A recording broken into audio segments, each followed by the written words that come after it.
Hello. Hello.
Hello. Hello. Hey, John. Just giving a second for others to join and be on the GitHub team as well.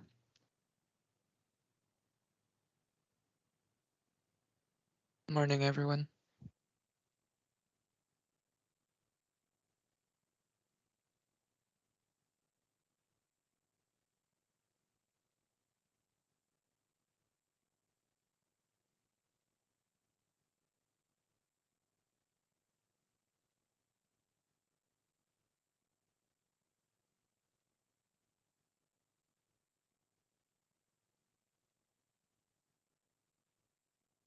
Hey, Tyler.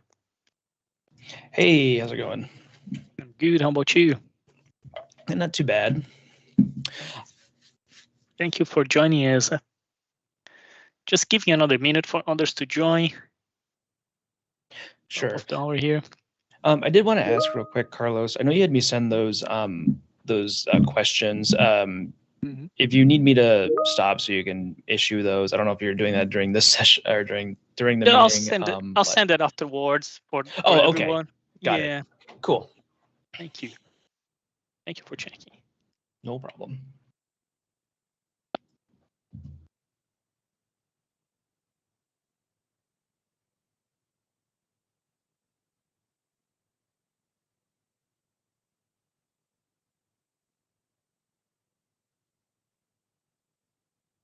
Just give 1 minute and then we can start. Respect everyone's time and being on time here. All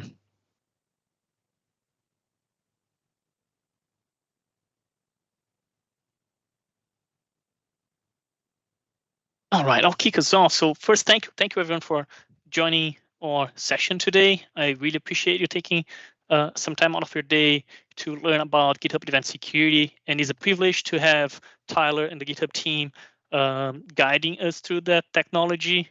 You all should be familiar with GitHub by now, been using it at Goodyear, and really learning about the new features that GitHub has been releasing is always a great opportunity. For everyone on the call that is on GTMS, you will get credited for 2 hours on training in GTMS after this call. So this will probably be updated by next week. But we are following the Goodyear Talent Management System educational piece to kind of get those hours into your profile as well. And without further ado, Tyler, I'm going to hand it over to you. Thank you for joining us, and we're all looking forward to learn. Sounds great. Thank you, Carlos. Hey, everyone. Name is Taylor Justin here, Security Solution Architect here at GitHub. So I'll be the one running you through this training here today.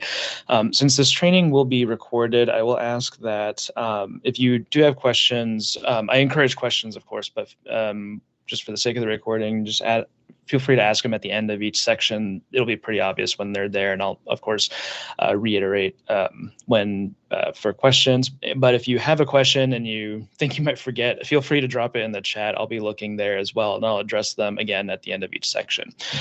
So that being said, I will go ahead and start sharing my screen here.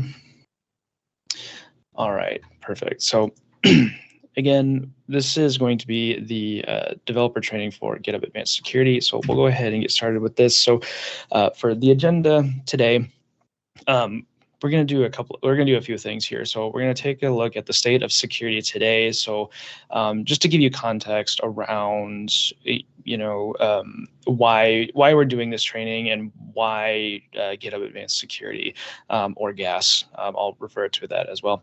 And we're also going to talk about managing your dependency supply chain, and then we're going to talk about securing your source code via, secrets and code scanning.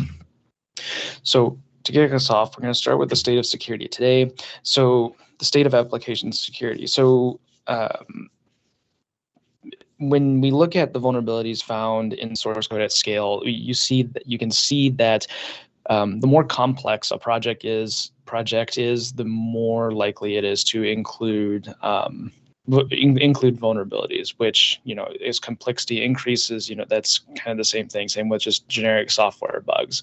As any project, the lines of code increases, you can see a steady increase in vulnerabilities as well as just, like I said, generic bugs. So while there's a ton of investment being done in the application security or just security space in general, 85% of applications still contain some security issues.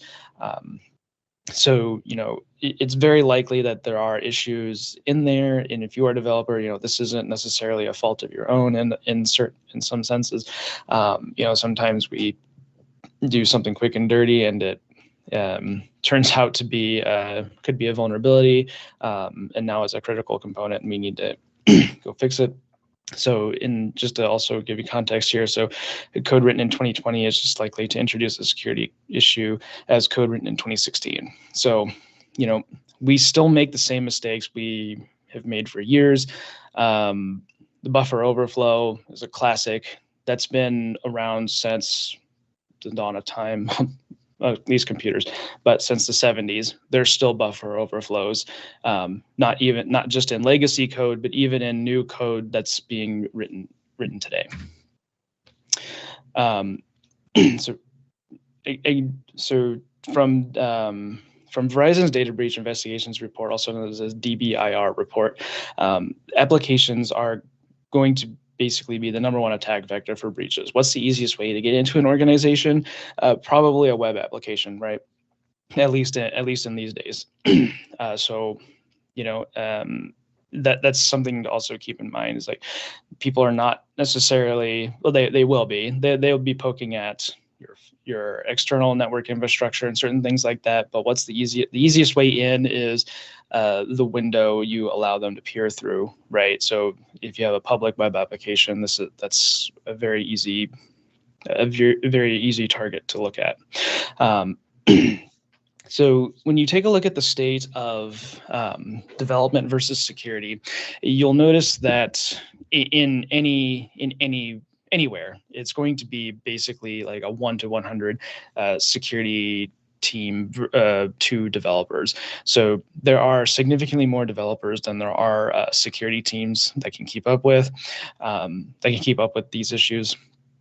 And then lack of knowledge was voted as the main issue in the AppSec challenge, and then remediation trends are stagnant. So to this last point, a lot of problems stem from, like, you may know there are results or vulnerabilities that are there, but you may, and by you, I mean like the royal you, but you may not go back to fix these problems because you've already moved on to the next thing, or something else is taking precedence over these vulnerabilities. Related to secrets, so we're seeing more credential leaks than ever here. So this chart here is showing GitHub access tokens leaked in public repositories. So as you can see, the number is significantly increased. Now, one thing to point out here is that this is kind of expected because GitHub itself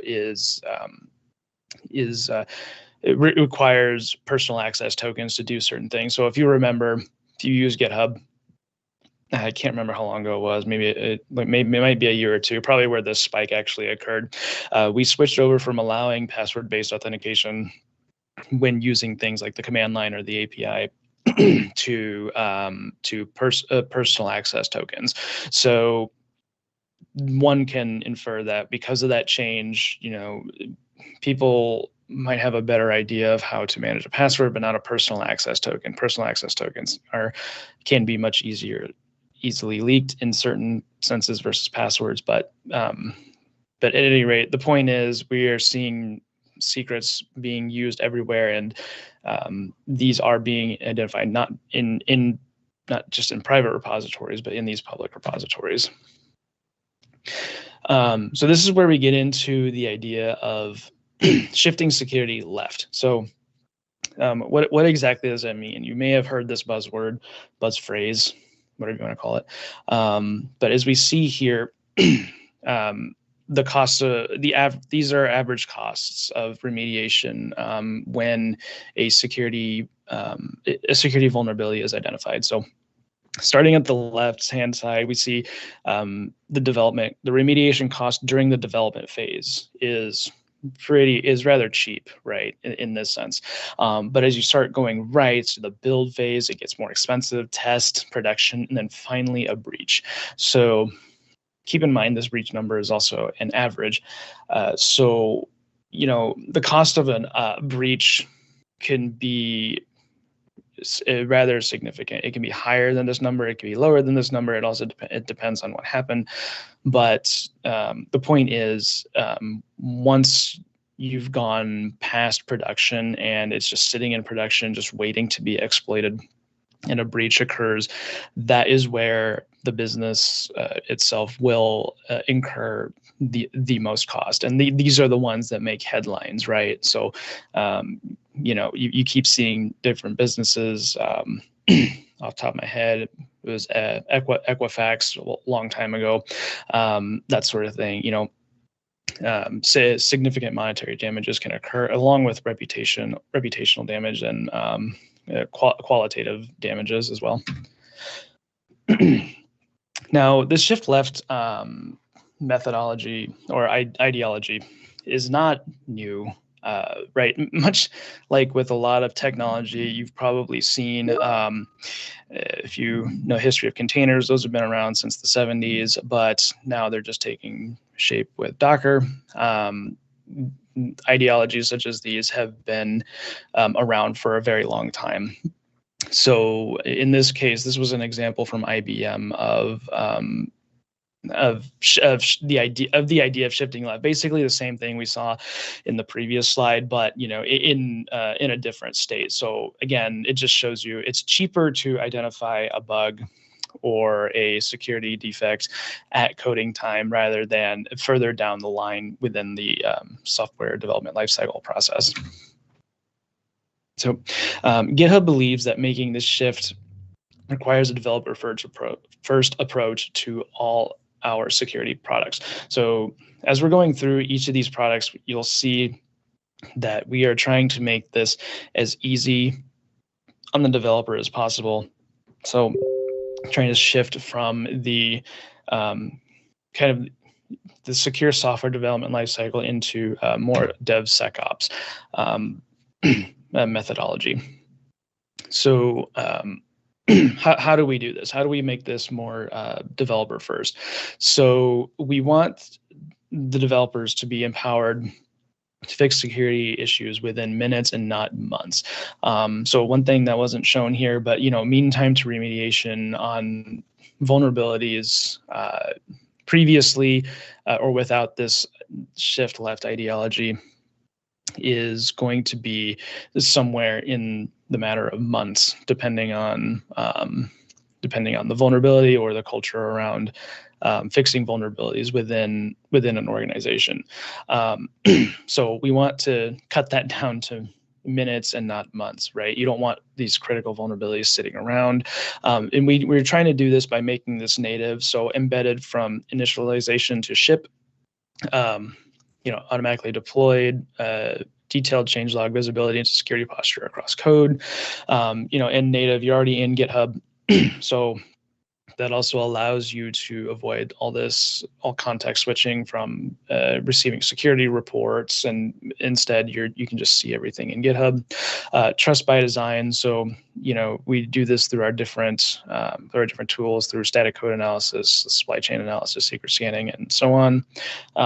Fix within minutes. So we want you to have in-context feedback, allow you to use automated fixes, jargon-free language, and blameless culture. So people make mistakes. For that last point, people make mistakes, and vulnerabilities are not necessarily the fault of someone being malicious, but just something that has occurred on accident.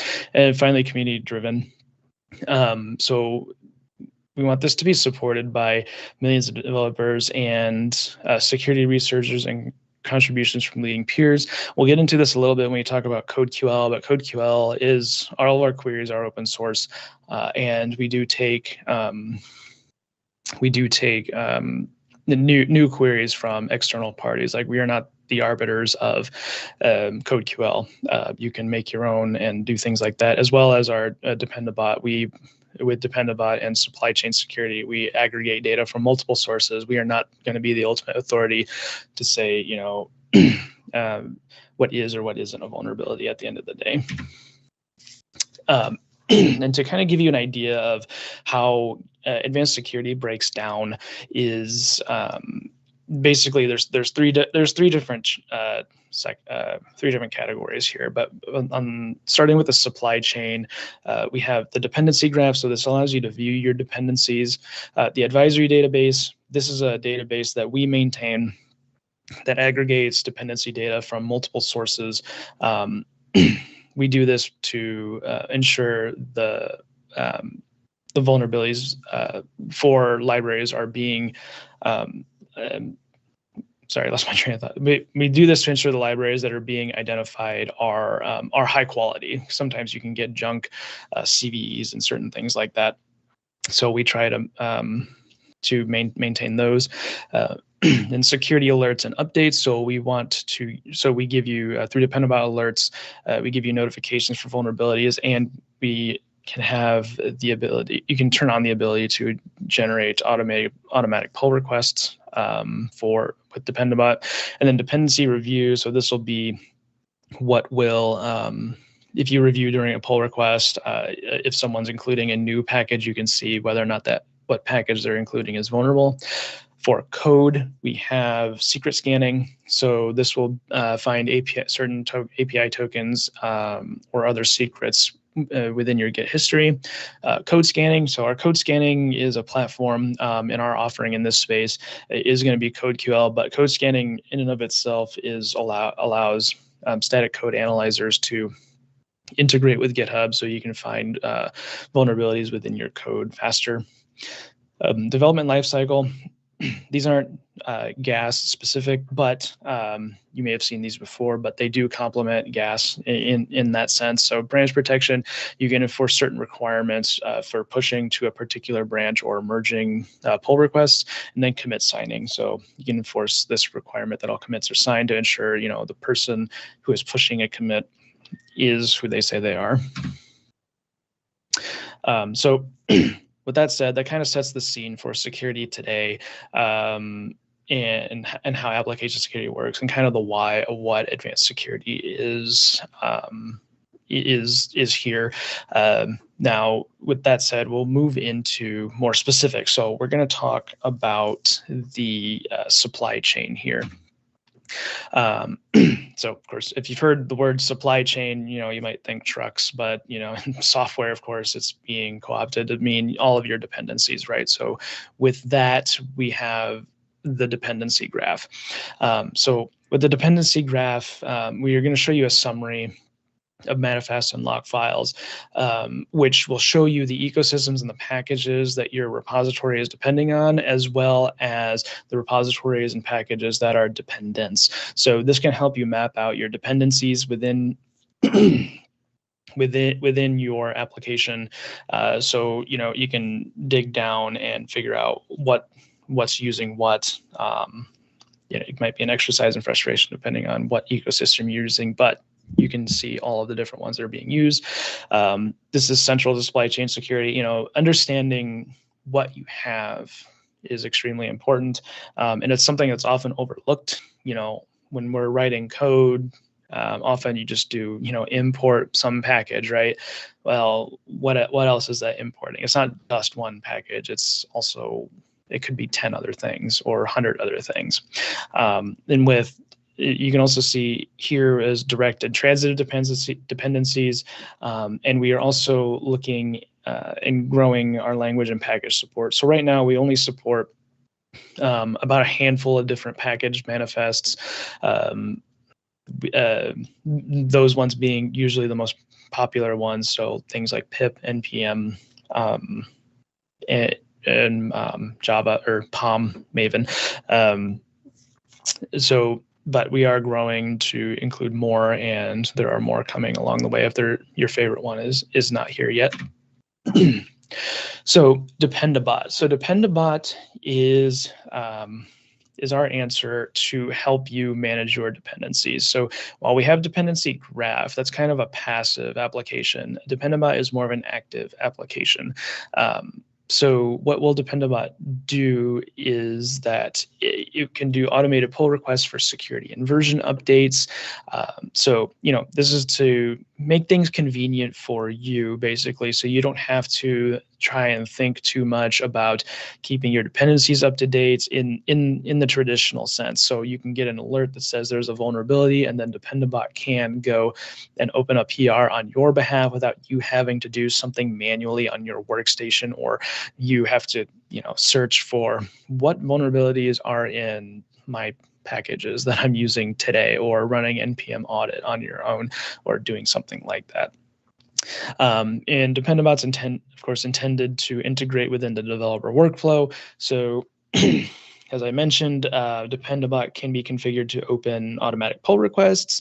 You know, that's right within your workflow, right? So you should be used to doing pull requests or things along those lines. So that should make sense in that sense. And then finally, rich vulnerability data. So Dependabot, as I mentioned, GitHub runs off of GitHub's advisory database, which pulls from different areas like the NVD, the National Vulnerability Database, and different information from security researchers and maintainers. So we are pulling from, it's not just an arbitrary list, but we are pulling from community-generated lists to make sure everything is being covered.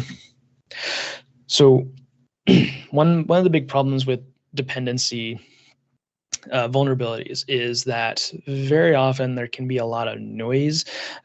So we try to help you with signal, not noise. And by that, we're trying to give you control over your notifications. So you have some different ways of viewing these notifications that you get from Dependabot. So you have email, the user interface, the CLI, or your GitHub inbox, which is just your notification. So these can be controlled by you. So if you think you're getting too many emails and you don't want those, you can turn those off. You just want to see them in the GitHub inbox, you can do it that way. And same thing with the CLI or user interface, you can control those as well. Dependency review. So if Dependabot can be thought of as a reactive approach to vulnerabilities, whereas dependency review can be thought of as a proactive approach to vulnerabilities within libraries. So with dependency review, you can see what's been added, removed, or updated dependencies. You can see release dates, popularity, and vulnerability info. So looking at the screenshot on the top right, we see that follow redirects package there. In this pull request, the version it's being upgraded to has two known vulnerabilities in it of high and moderate severity. And that screen up there is through what we call a rich diff on pull requests. Excuse me. And then finally, we also have the dependency review action, which allows for the enforcement dependency review on pull requests. It prevents vulnerabilities from being added to the repository. So the traditional dependency review, it requires a manual step to go for you or whoever to go double check to see what files have changed, and then to see if they have any vulnerabilities. The dependency review GitHub action is for more automation around this. So it allows you to do what dependency review does, but it also allows enforcement by blocking pull requests. All right, so we are going to get into the demo of turning on Dependabot and going through these steps here. But before I get into Dependabot, were there any particular questions about either Dependabot or that the section before?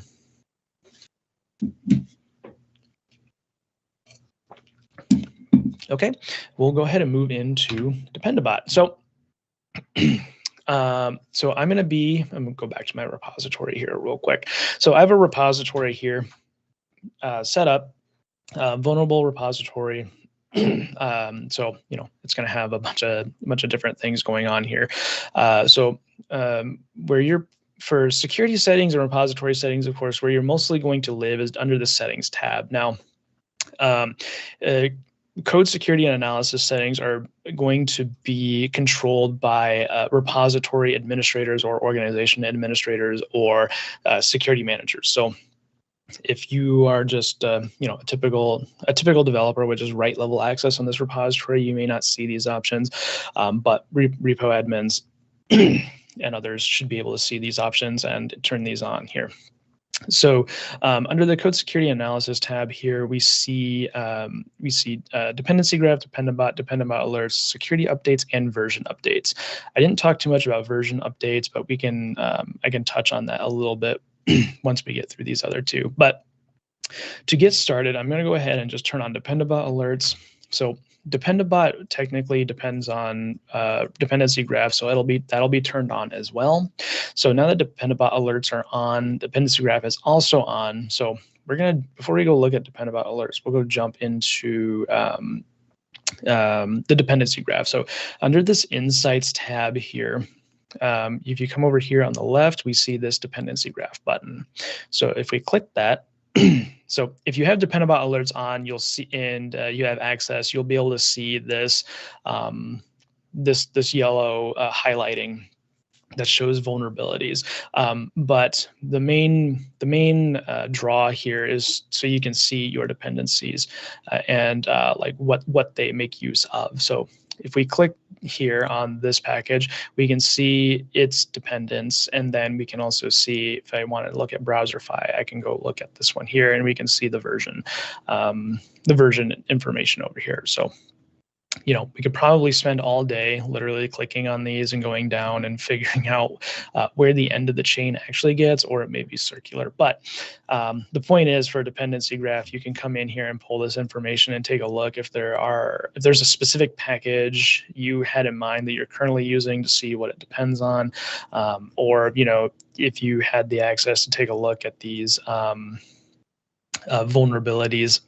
You can see them directly from here with the dependency graph. And then up here we can also see certain dependents.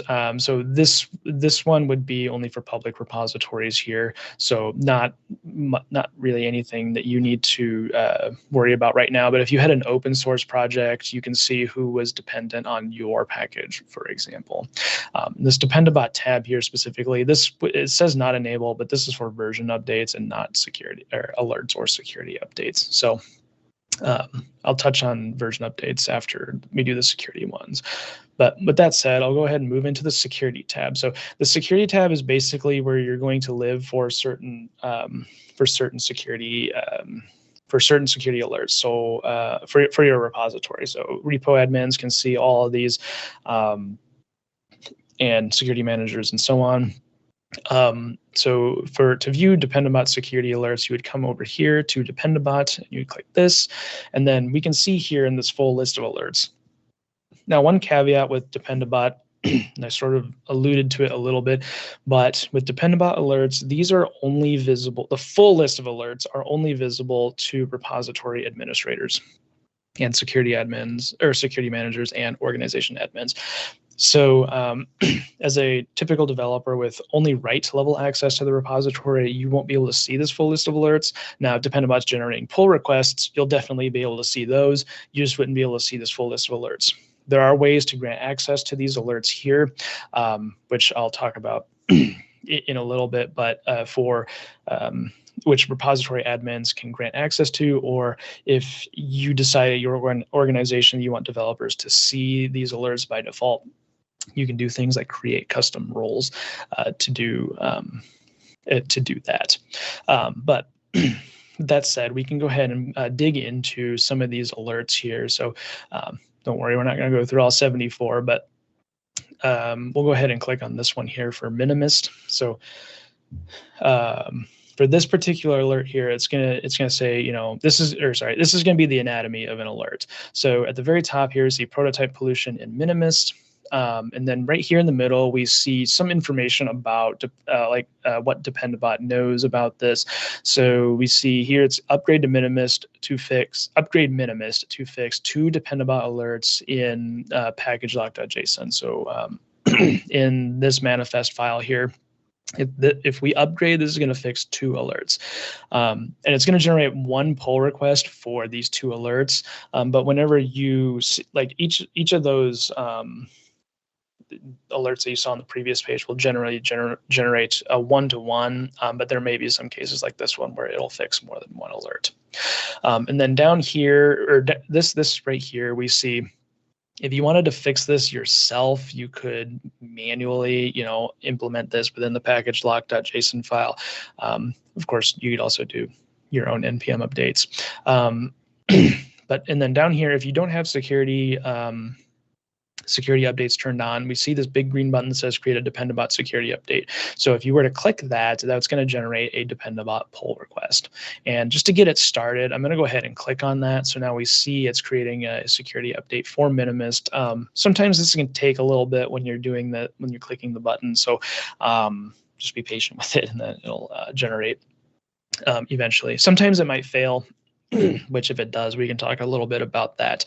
And I'll talk a little bit about failures or non-updatable packages as well, as far as Dependabot's concerned. But with that said, we'll continue on with the the alert here. So at the bottom here, we see the package, the affected version, as well as the patch version. And then we see a short description of what this package is. So this description is really just pulled from usually the CVE. So if you ever looked at CVEs before, you'll notice that they can either be really descriptive or not descriptive. It depends who writes them. In this case, this might be enough to get a handle on what the problem is, but sometimes they can be helpful, sometimes not. So you can kind of get an idea of that here. Now over on the left, we have some metadata for a Dependabot alert. So at the very top here, we see the severity. The severity score is from the Common Vulnerability Scoring System, or CVSS. Which is a scoring scale on a scale from 0 to 10, 10 being the absolute worst, and 0 being nothing. A 9.8 for context in this case is also extremely bad. It's rare for CVEs to get a full 10, but a 9.8 is pretty close. And these ones are usually really bad. So, and if you don't know too much about CVSS, it's basically a combination of metrics, and it's a combination of metrics basically that use these different categories here. And if you want to learn more about these categories, you can hover over them to see, what do these categories mean. CVSS, what we're pulling in here is called the base metrics. So if you're familiar with CVSS, you may notice that there are temporal there's a temporal score, and then there is an environmental score. We don't pull those values in here. We only use the base metrics. So if you have like a risk assessment team that also pulls in those other metrics, they may have a way of like modifying this score to be something else. But in general, but for us in GitHub, we only do the base metrics at this time. Below the CVSS base metrics, we see down here is the the normal string, which says it's just this in a compact format. And then we have the weaknesses, so these CWEs. So this is going to be from MITRE. So this is the common weaknesses and enumerations. So in this case, these attempt to be formal definitions of weaknesses in your or in code that can lead to vulnerabilities. So in this case, it's basically saying, a formal definition of what prototype pollution actually is. So if you wanted to learn more, you could click on this to visit MITRE to get more information. The CVE ID, of course, which is common vulnerabilities. Or common vulnerability enumeration, or common vulnerabilities and exposures. So this will be the number that is assigned to this vulnerability, which you can go search for it if you need more information for that CVE ID. For the GHSA ID, this is the GitHub Advisory Database ID. So if you were to click this, if you were to click this link here, so we can visit the GitHub Advisory Database. That's what is here. That's what this number represents. And then finally, at the very bottom, we see all of your affected repositories. So this here is saying, if you have the access, you can look across all your repositories to see, how many have this particular issue or this package with this issue affecting not just this repository, but other ones. And then finally, at the very end here, so for depend-about alerts, of course, to address the alert, there are two ways to do this, right? You fix it or you just dismiss it. If you choose that to dismiss the alert, you could click this button here and then click one of these canned responses to say, why you're choosing to dismiss the alert. And then if you decide it is, like in this case, I'm just going to say it's tolerable to dismiss, or the risk is tolerable for this project, I can also add a comment in down here to give additional context as to why I am dismissing this alert. So that is basically, so this is the anatomy of a depend-about alert. Are there any particular questions around like the information that you're seeing here?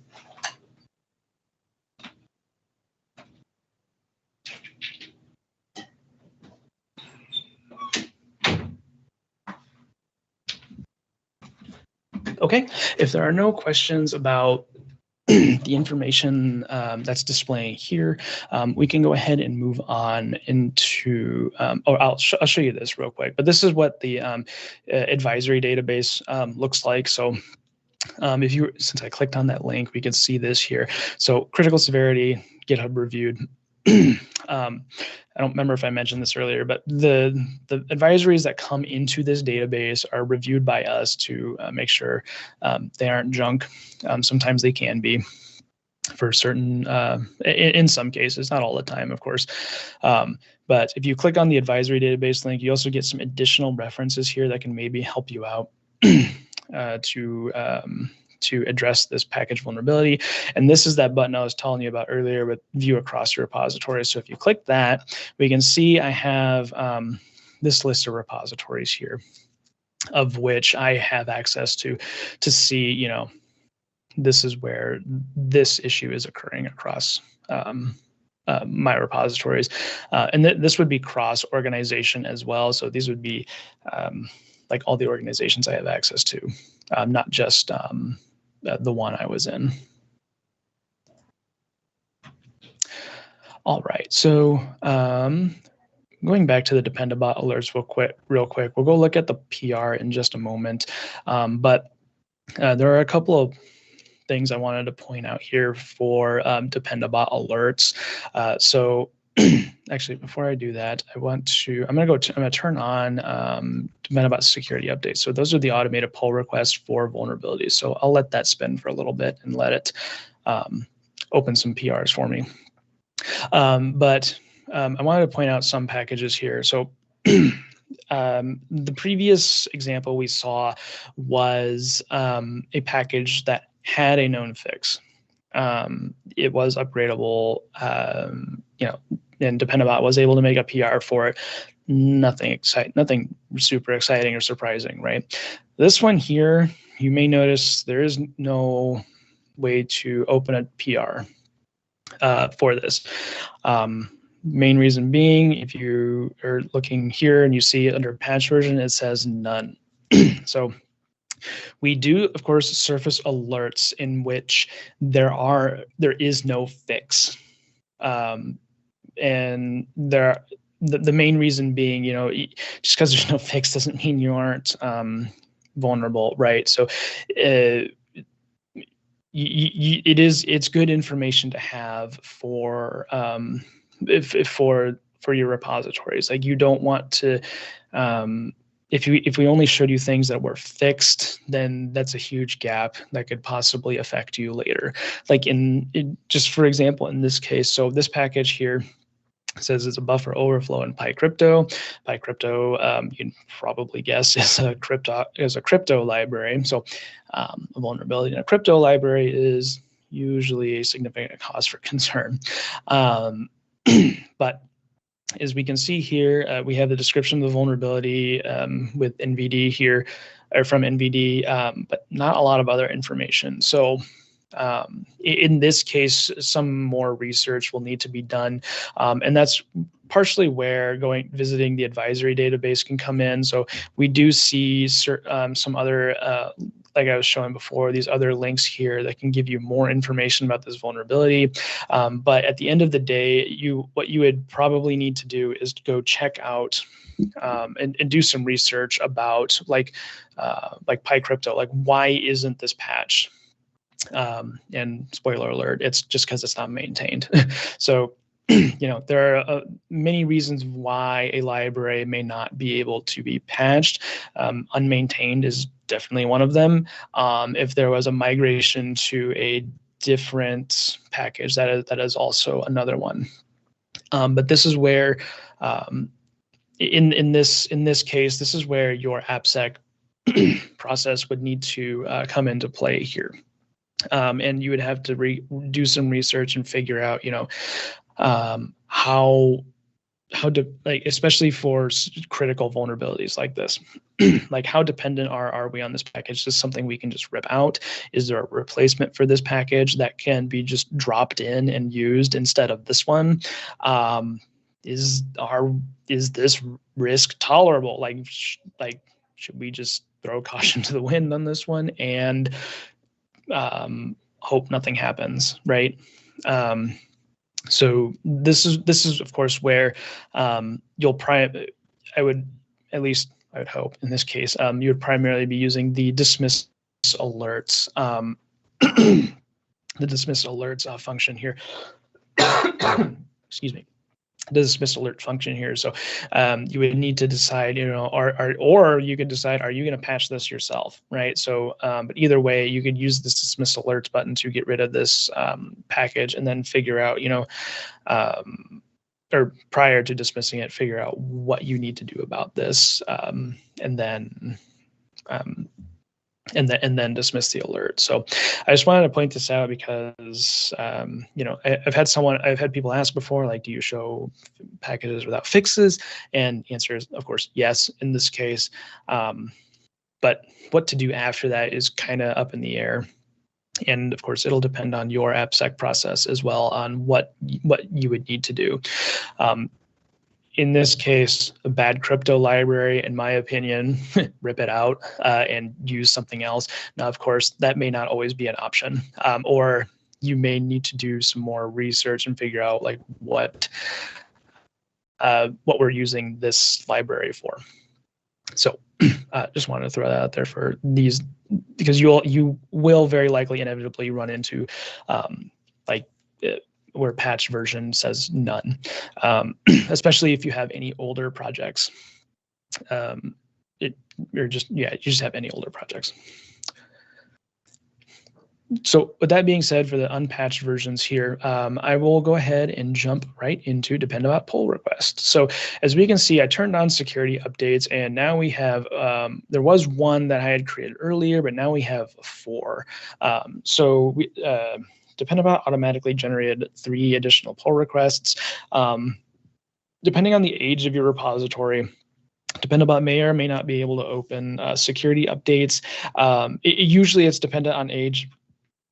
But there are many reasons why it can't open a PR automatically, and some of them are basically like, the main reason being is usually like if it requires a significant upgrade, like to your ecosystem. So depend-about attempts to do as conservative as updates as possible, so it'll try and upgrade to the next non-vulnerable version for that particular vulnerability. So there may be situations where it can't upgrade because it requires an ecosystem update. But with that said, we'll go ahead and jump into one of these PRs. So this PR is the one that I opened manually for Minimist. And this one in this case is actually also going to upgrade Bootstrap view. And this is actually an example of a new change that we made. So generally speaking, we wouldn't, for other package types, we wouldn't upgrade something like Bootstrap view in this case. We would just upgrade Minimist, but for NPM, we're doing some beta on this to upgrade these things like in tandem when necessary.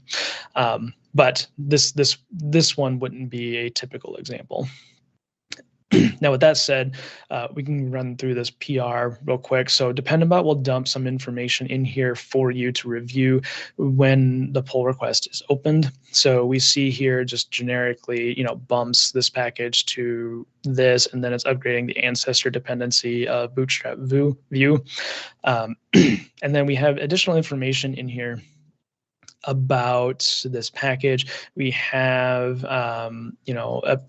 updates Minimist, and then we have other information in here, like what's in the change log, the commits that were made, and then maintainer changes. And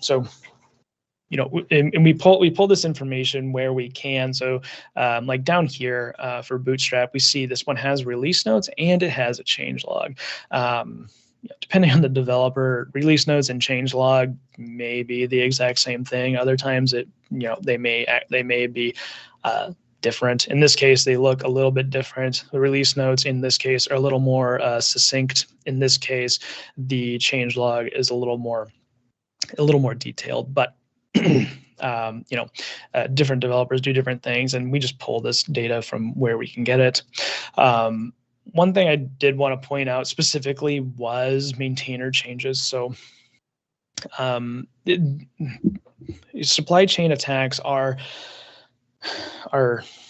increasing in that sense. And one way to do this is to take over a project from one maintainer to another. Now, generally what you would see is someone would compromise like this person's account here, and then they would just take over that way. But sometimes you can transfer ownership of a package to someone else. One relatively common example is someone's maintaining an open source package and they get bought out by somebody else, like someone pays them some money to transfer the package to someone who may not have as good of morals as the original package designer. So that's something to consider. So maintainer changes can be something important to look at when upgrading these packages, especially if you're making like a rather significant upgrade. So, this goes, and I don't know anything about Bootstrap necessarily, but, going from this version to this version may be a rather significant jump depending on what you're doing. So, So it might be worth it to look at maintainer changes within these PRs if you're using the automated function here, especially if that's something you're concerned about, and these are critical packages, or I should say maybe lesser known packages. So Bootstrap may not be so much of a concern, nor like this minimus package, but if you're using something lesser known, maintainer changes could be something you might need to pay attention to. So for Dependabot within a pull request, you can actually tell Dependabot to do different things. So if you do @Dependabot and then something after it, it will tell you, or you tell it to do something. So you can tell it to ignore this major version. So what it'll do is for any 2.x releases, it will ignore, it will not open pull requests for any 2.x release. It would only start opening PRs again for like if this package was upgraded to 3.x or something like that. You can tell it to ignore the dependency completely, so it will stop creating pull requests. Now, one thing to keep in mind here is when you're telling Dependabot here to ignore things, that's just telling Dependabot don't open pull requests. You'll still get the Dependabot alerts under the security tab. I won't run through each of these, but point is you can tell Dependabot to do certain things. And because we're upgrading 2 packages here, there's one thing missing from this pull request, which I'll go through on another pull request here. So I picked a different PR.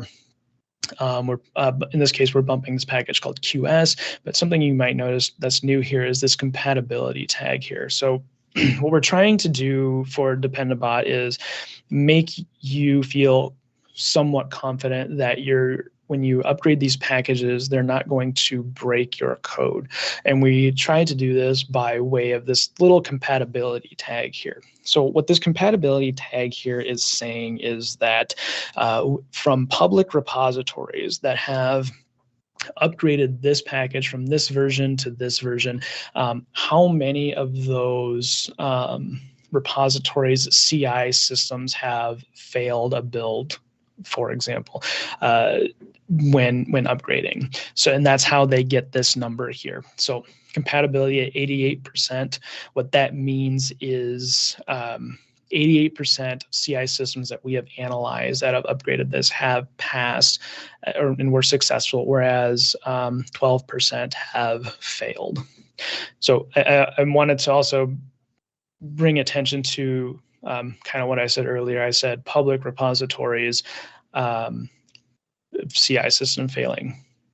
This is not an analysis of your repository, just to emphasize that. Not an analysis of your repository and its likelihood to succeed, but it should give you some confidence that you could be in the 88%, but at the same time you should also be cognizant that you might be in the 12% where your CI may fail because of this upgrade. So just wanted to point that out here. If you want to learn more about compatibility, you can click this and it'll take you to the documentation link. One other thing here for we can pretend that this, instead of being a Dependabot PR, this is just going to be a human who did this. So I'm going to show dependency review here. Whoops, I can't do that because advanced security is not enabled. Whoops, let me go do that real quick. So dependency review. So one thing I did want to point out is also that Dependabot is technically not part of advanced security. You notice I'm using it, but advanced security may not be turned on. But dependency review is part of advanced security. So I'm going to go enable that real quick just to show you this piece right here for dependency review. So now that advanced security is enabled, I see this button here so I can display the rich diff. If I click that, this is kind of what you saw in that screenshot earlier, but this is showing you what packages are being changed within this pull request, and it would also display vulnerabilities in here if it was being upgraded to a vulnerable package. So this gives you a quick view of like what packages are being changed within this PR here. I also said I would touch on Dependabot version updates. So in contrast with security updates, version updates are going to be ones that, it just keeps your dependencies up to date. That's done by implementing what's called a dependabot.yaml file. And you can select your package ecosystems that would be there to keep them up to date. Like I said, just want to touch on it, not going to dive too deep into that file or that much right now today, but just so you're aware, that is an option as well, in addition to these security updates. So with that being said, this brings me to the end of Dependabot. Are there any questions about the Dependabot security updates, the Dependabot alerts, or anything that you are seeing like within a Dependabot pull request or anything like that? Yes, Carlos. Hello, everyone. Just as a FYI information, you mentioned that usual developers don't have access to Dependabot. Just as an FYI for everyone on the call, we have 2 custom roles in our environment at Goodyear that gives you access. So the role is called Developer and Advanced Developer. So if you're not seeing the Dependabot information that is being shown on the training, please reach out to your repo admin and just ask them to put you in one of those 2 roles, and they will give you visibility to the Dependabot alerts with those custom roles that we have at Goodyear, just as an FYI. Thank you. Thank you, Carlos. Question in the chat real quick, and I apologize, I'd probably butcher your name here, but just to answer your question, is it possible to show alerts on one page from more than one repository? Yes, it is. So I'll show you that real quick here. So at the organization level, if you were to click on the organization level, and then you come to this security tab here.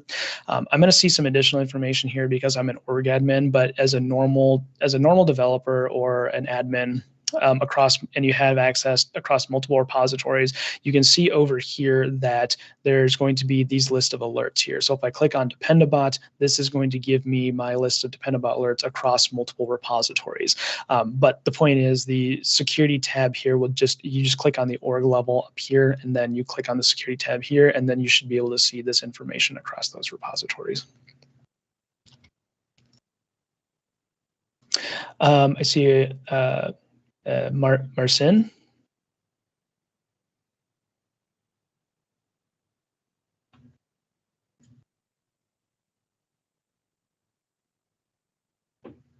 Okay, might have raised a hand in accident, but that's okay. If you have a question later, feel free to ask.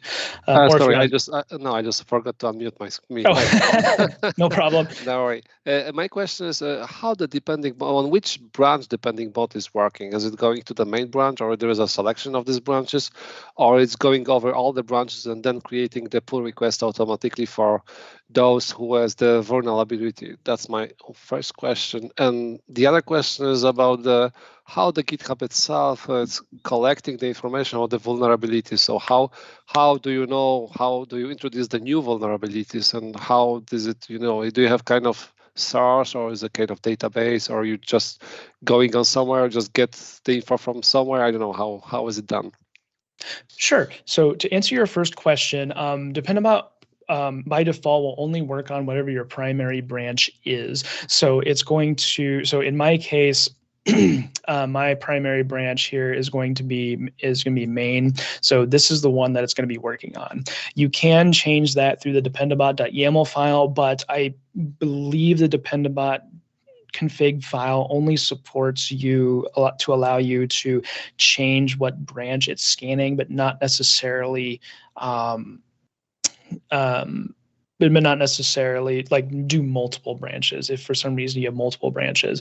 But in that case, I would recommend using like the dependency review action. So the dependency review action, actually, let me get that.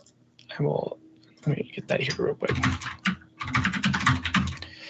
So the dependency review action is a GitHub action. So this here is intended to help you manage and block pull requests against branches that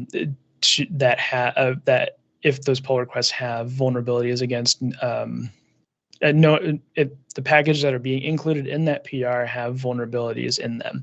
So this would be a way to sort of manage that, but Dependabot itself will only operate on either the main branch or whatever branch you specify within the YAML file. So, and that's just right now how it works. I don't know if they're planning on making modifications to that, but right now that is how it functions.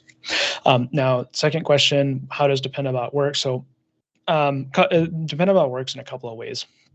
So the first way is it uses dependency graph in the background. So the dependency graph, as we kind of showed, it maps out your dependencies. Dependabot will take a look at the dependencies that are mapped out by dependency graph, and then it compares this information against information that's here in our GitHub advisory database.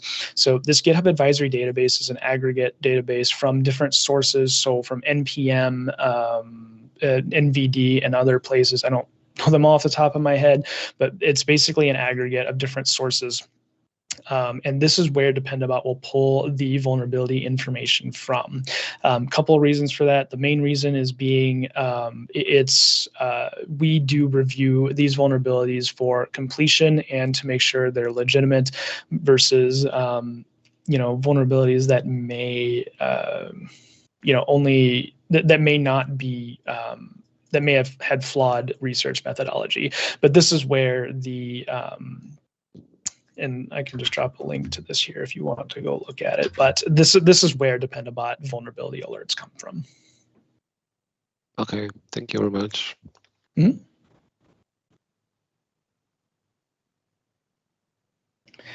Any other questions regarding Dependabot, excuse me, or dependency review, or the PRs it generates?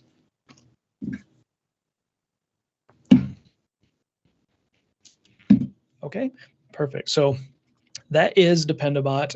In my opinion, pretty easy to set up. If you wanted to configure it, you can do so. I'll send that Dependabot.yaml file information. We didn't run over that, but it's pretty straightforward. If you do desire to customize the PRs that Dependabot creates. So with that said, we will go ahead and move into. Yeah, it's weird that it did that, but I'll do this instead. That's okay. We'll go ahead and move into secret scanning. So secret scanning is here to help you find and manage hard-coded secrets that are identified within your source code. What it does here is that we try to make it identify secrets as early as possible. So the minute they are pushed to GitHub, it should be scanning those commits and then sending notifications to the person who committed it, and to the other people who are watching the repository that have access for security events. We have a community of secret scanning partners. So when we say partners here, this means we've worked with them to help create an identifiable secret that we can parse for. It sounds counterintuitive because most secrets generated are going to be hard coded or random or truly random, hopefully. But for some partners we work with, we help make design a pattern around it. So if you looked at, if you generate a GitHub PAT, personal access token, you'll notice that the token is prefixed with, I can never remember what it looks like exactly, but it's prefixed with something. It's like GHP or GitHub _pat. But the point is that we use that piece as kind of what gets identified, so we can search for like our own pats, and we work with AWS and Google and others to make sure that to understand like how their patterns work, if there are patterns, and then if we can make parsing better. You can also define custom patterns. So while we do have a lot of secrets that we look for, there may be some that we don't for whatever reason. So you can create custom patterns that are either internal to your organization. So if you use some vendor, maybe they have secrets, but GitHub secret scanning doesn't support it, then you can create those. If you wanted to search for other things like PGP keys or SSH keys, which we also don't search for by default, you can use a custom pattern to do that. And secret scanning supports both public and private repositories. So one thing to point out here, though, is there's two different ways for remediation for public and private repositories. Sorry, just double checking on that next slide to make sure that's not repeating myself. But for public repositories, secrets are going to be automatically remediated for certain partners. For example, AWS. We will, if you commit a secret to a public repository that's an AWS key, we are going to validate that key to see if it's active or real.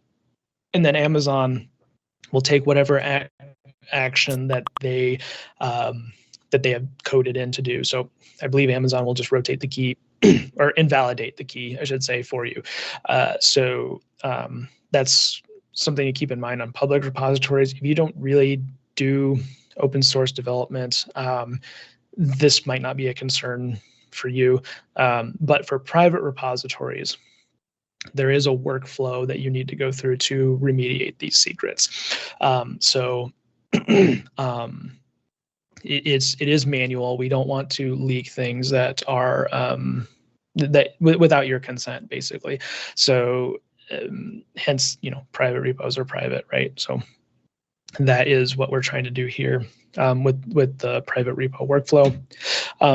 This page here just shows you an example of some of our partners. I can get you the full list of partners if you want to see, but these are the ones that we work with to identify, patterns. And some of these, I believe all of these actually will be the ones that are like automatically validated on public repositories. And this kind of just gives you an overview of the workflow of how secret scanning works on a public repository. So this is keep in mind, this is a public repository workflow. So the user commits or pushes a change. GitHub will run the secret pattern, run the secret scan. Then it's going to send matches to a verification endpoint that the vendor has set up.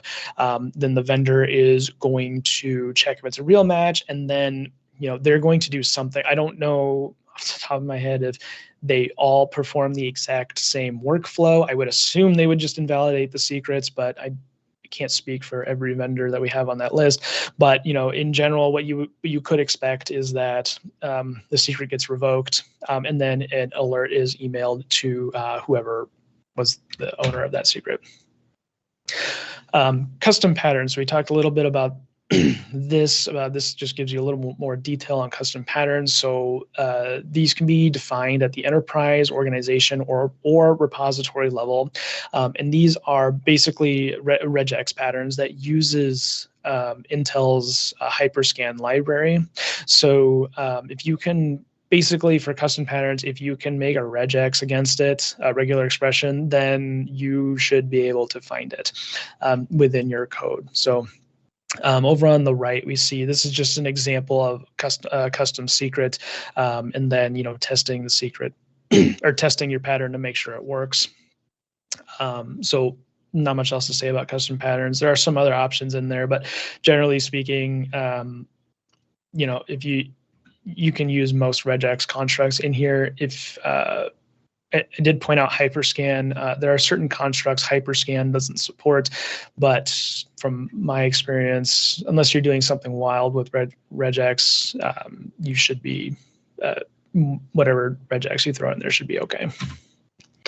And push protection. So I kind of mentioned with dependabot, there's proactive versus reactive. In this case, secret scanning, the original secret scanning, is a reactive operation, whereas push protection is a proactive operation. So these prevent secrets from being pushed into the remote repository they just prevent the secrets from being pushed to the remote repository. and these can be enabled at the org or repository level. So, we use a subset of our patterns with push protection. So not all secrets that are supported by secret scanning right now are going to be valid for push protection, but we are working to reach closer to secret scanning parity in that sense. So we're gonna move into secret scanning to show you a couple of things here. So applying custom patterns, so enabling and push protection and so on. But before we move into that, are there any initial questions around secret scanning?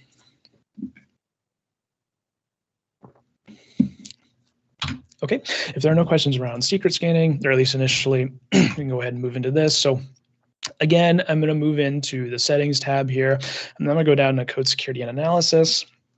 So I've already turned on GitHub Advanced Security, but just in case, because I went through that kind of quick last time. So in order to use secret scanning, of course, GitHub Advanced Security must be enabled.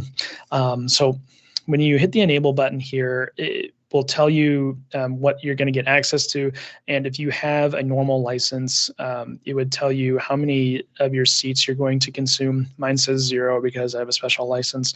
But this might be the license part is just the part I wanted to call out. But if I hit enable here, now we see, now I can enable code scanning and secret scanning on my repository. For right now, I'm going to go ahead and just focus on secret scanning. So I'll hit enable on that.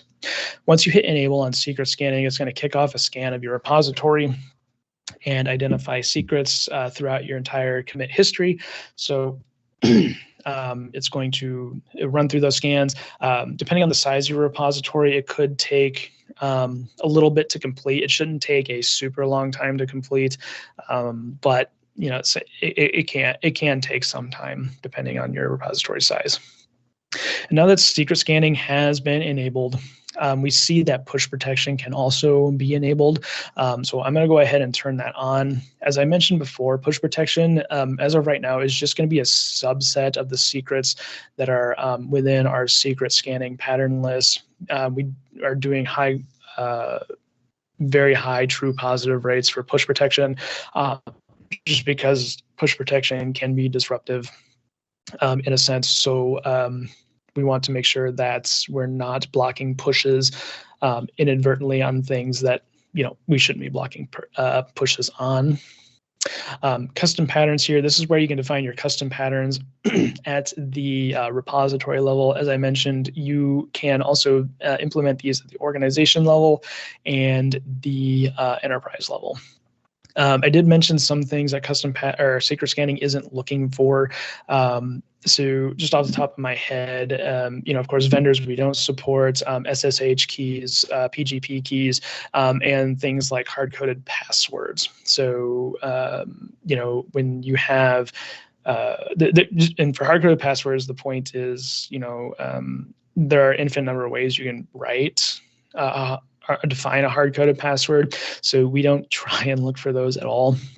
But if you have some experience within your repository, within your organization, that's like, we've had developers use hard-coded passwords in the past, and they've looked like this. There's certain developers who have certain coding styles, and you can probably infer by that coding style on how to define a custom pattern for a hard-coded password. So what you could do is you can define a new pattern based on that, and then search through your repository to find those patterns. So with that said, we should have secret scanning should be finished. So I'm going to go back to my security tab here, and then I'm going to come down to the secret scanning tab. So like with Dependabot alerts, the full list of secret scanning alerts are only going to be available to repository admins.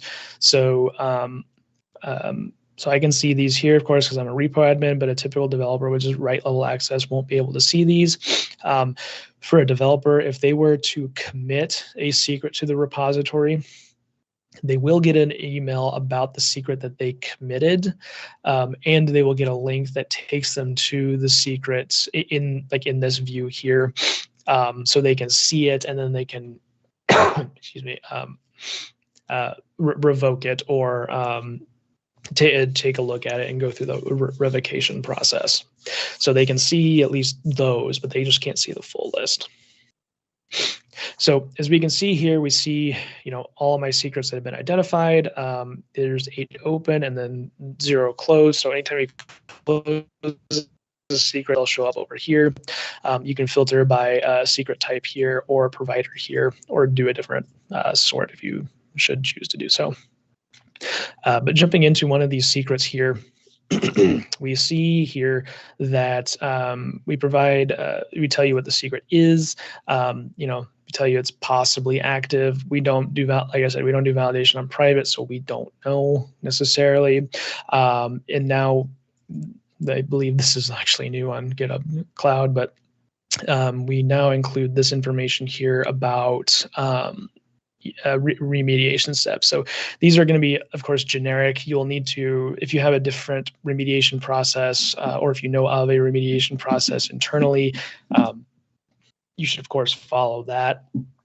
But these will be just generic remediation steps for whatever the secret is in this case. So in this case, it's a Mailgun API key. So we provide you some information here, along with a link to so you can learn more information about that. And then check security logs. It's of course a different step. They may not be a developer a developer step that they can do, that you can do. So that'd be more of a security thing. And then of course close the alert after it's been revoked.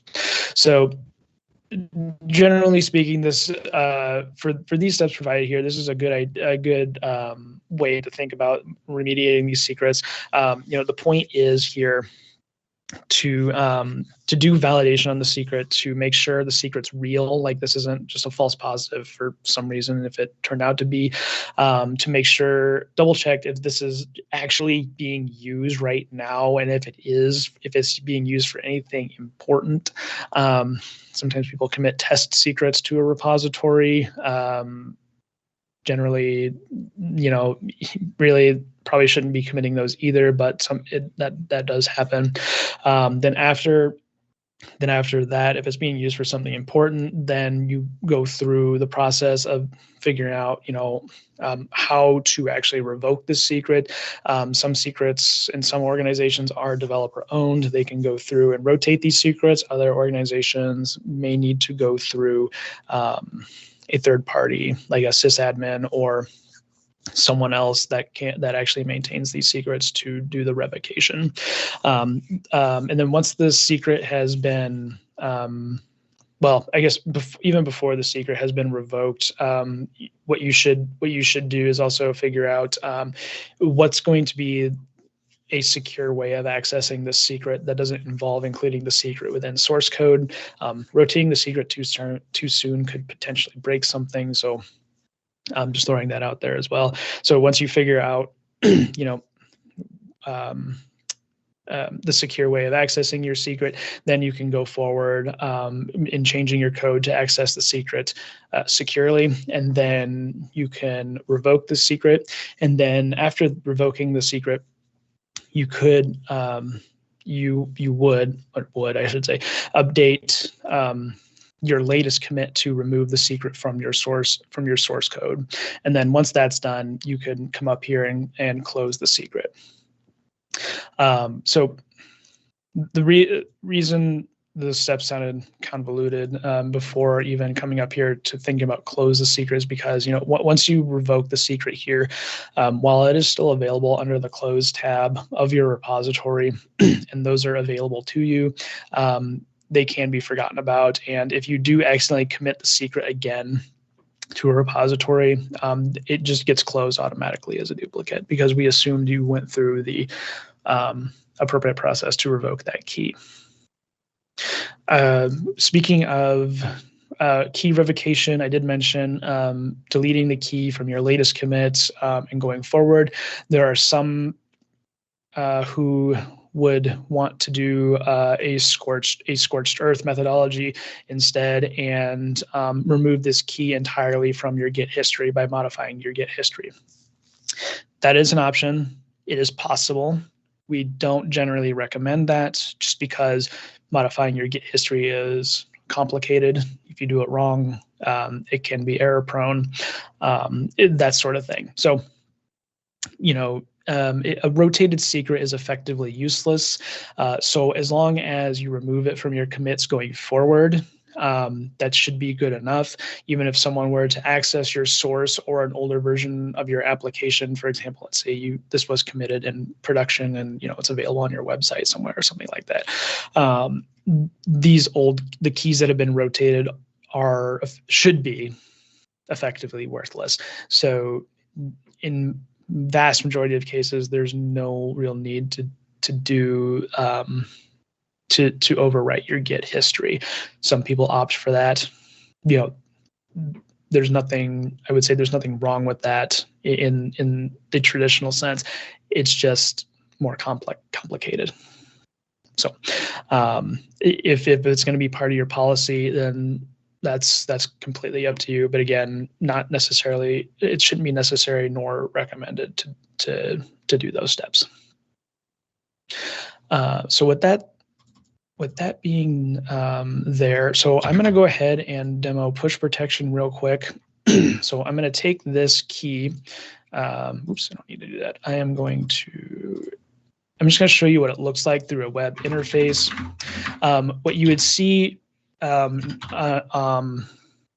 you would normally see, like if you're working through a terminal, of course, probably most of you aren't using the GitHub web interface to edit code. If you are, more power to you. But if you include a key here within the web interface, you're going to get a push protection, or at least I hope I get a push protection message here. But I'm going to go ahead and do that, commit, and I didn't. I probably picked the wrong one.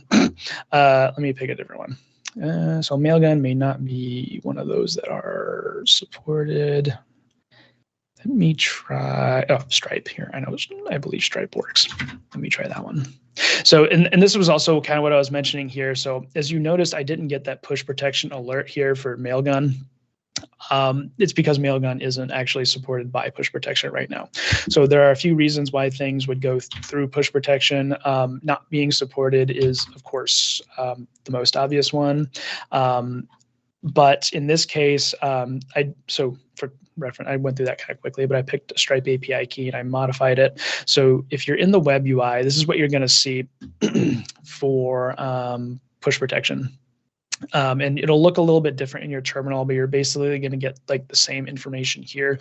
So it's going to tell you what secret it found, in what file it was identified, and it's going to tell you, of course, to remove the secret from your file to allow it to be pushed.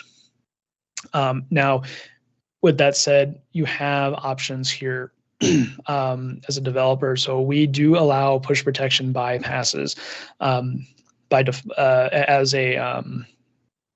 a break the glass kind of thing.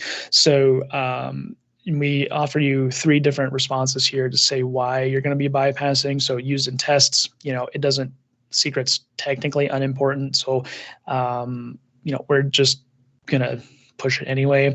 It's a false positive. So if it was a true false positive, then that would be an appropriate selection. If for some reason we detected some random string in your code and it's like a false positive, and it picked it up as a key, you can mark it as such, or I'll fix it later. So I'll fix it later probably should be say, I understand the risk, but the I'll fix it later is going to be kind of I would say probably an emergency scenario button, where for some reason you need to have the secret within your source code for some reason because of how you're accessing it, and you don't have a secure way of accessing it at the moment, or it requires certain refactors to make it work. But the point is, these are going to be the 3 options here to allow you to choose. So if I pick this one here, I'm going to hit allow secret. Okay, so now I am allowed to commit these changes to the repository via the web interface. It'll look something similar when you're doing this in the terminal. It won't be as integrated necessarily, but you walk through basically the same steps. So I do commit changes. So now I went through push protection. As you can see, I updated my secret file here. Now we can go back to secrets, and we can see that it's here. And you can also see in the log that I was able to bypass push protection. So for security managers, they can audit this information and pull it. If I wanted to close this and say it's revoked, we can come over here, back here, and take a look. Okay, this one's closed. So I bypass push protection, and then I close the secret as revoked. So these alerts will remain around for you to take a look at going forward. So, so that's just demo of push protection. Push protection also does not work on custom patterns either. So I may have forgot to mention that, but wanted to point that out as well. So with that said, secret scanning does not really have any real configurations that go along with it, other than the custom pattern thing that we saw earlier. So there's not much else to show with secret scanning here. I feel it's pretty straightforward, pretty self-explanatory as what it's doing, what's going on. But are there any particular questions around secret scanning? The secrets that it has identified here, push protection, custom patterns, or anything like that?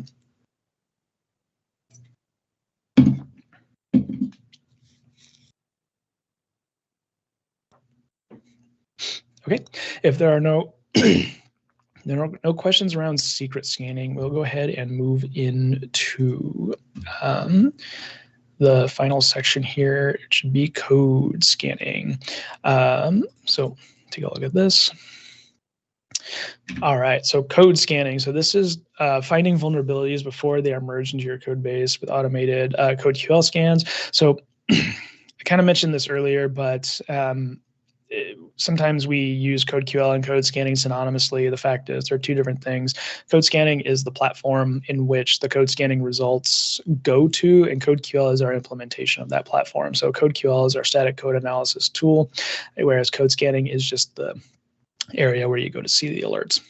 But despite that dichotomy, we see here that the code scanning is intended to integrate results directly into your workflow. So you should be able to see this information within pull requests to make things easier for you. It allows you, code QL itself allows you to run custom queries in the community-powered GitHub query set. So I went through this quickly earlier, but GitHub, all of our code QL queries are open source, so you can go look at them. We do accept contributions from other people, and of course, you can, if you have the urge to write your own code QL, you are able to do so. And then at the end, extensible. So code scanning itself is extensible, as I mentioned. If you have certain languages that may not have full support from CodeQL, you can use CodeQL for the languages it does support, but then you can also use, for example, another tool that may support other languages such as PHP. You could use a tool that's like Psalm or something else if you're that you're familiar with. So a little bit into CodeQL itself. So it's basically a semantic code engine here. So it was developed by a research team at Oxford. The point is it allows you to query your code's logic to find vulnerabilities. So when you go through the CodeQL process, when CodeQL goes through its process, it breaks your code apart and allows you to you're literally running queries against it in that sense. So you can kind of think SQL, but not in that sense, to put it simply. So the queries can be customized to adapt to specific threat topology. So again, our queries are open source. We encourage you to read them. We encourage you to modify them. We also encourage you to write your own. So if you have the desire to learn how to do that, then that is definitely something we encourage you to do. And then finally, the community-driven query set.